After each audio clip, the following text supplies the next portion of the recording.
What we knew about Treasure Island radioactivity 10 years ago in 2014. An invitation from Carol Harvey, investigative reporter.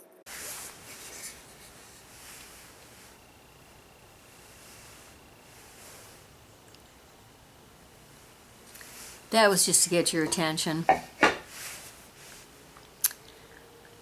I'm here to issue you a very important invitation. And that is to come to a meeting that's being conducted by the U.S. Navy tomorrow, August 19th, Tuesday, August 19th, at 7 o'clock at 191 Avenue of the Palms on Treasure Island in a building named Casa de la Vista. Casa de la Vista was demolished in 2016. And to explain to you why I'm inviting you to this meeting, I'm going to tell you a little story. There was an 11-year-old girl who lived on Treasure Island with her family. And about 3 years ago, she asked her mom if she could have a parakeet for a pet. So her mother went out and bought a parakeet, brought it home, put it in a cage, it tweeted away, and in short order, they found it on the bottom of the cage with its little feet up in the air. So they wondered why that was, but this little girl really wanted a parakeet.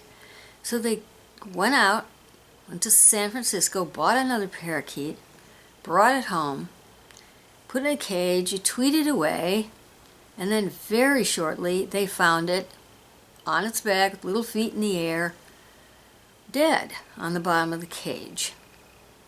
So again, this seemed rather strange. They hadn't had it for very long, and they decided to give it a third try.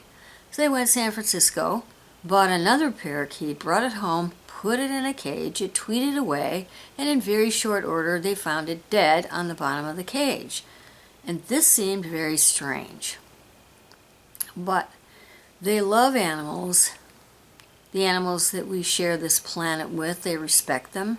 So each time the parakeet died, they put it in a box, took it out to the Treasure Island shoreline, lit the little box on fire, and floated it out into the bay as a funeral ceremony out of deep respect. They did that 3 times.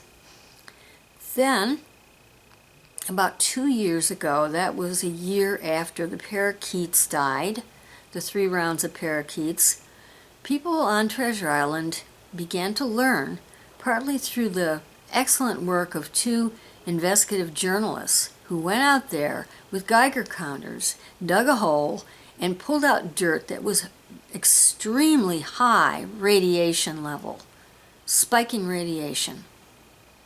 And they reported on it.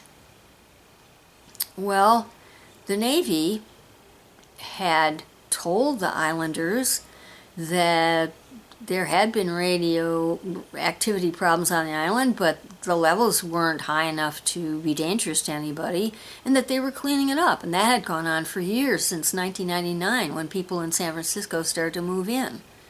But these journalists discovered levels that were dangerously high.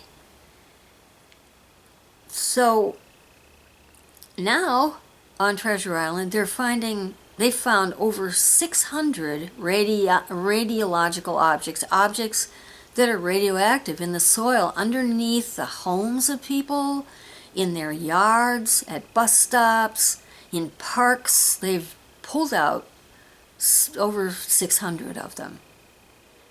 And tomorrow on Treasure Island, the Navy, who's responsible for all of this, is going to have a meeting in which they explain how they made Treasure Island radioactive and what they're doing about it.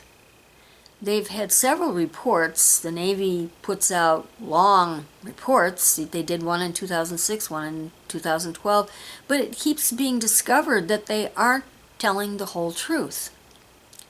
So it would be very important for you to come and watch this performance, watch these people, and how they describe what they're doing, just to let them know that people are paying attention. Because people on Treasure Island, the islanders who live there, many of whom are very low income and were invited out to live in the housing out there and were not told it was radioactive, are getting ill. They're getting cancer, and they're getting all manner of other things as well. There are 500 children in that group. Just like the little girl with the parakeet. She's ill too. So it would be really important for you to come and watch this and let these people know you're paying attention. And I would be very grateful if you would. Even though the bird was a parakeet, What I just told you was the classic canary in a coal mine story. it's a warning. The canary in the cage is dead. Exit the coal mine immediately.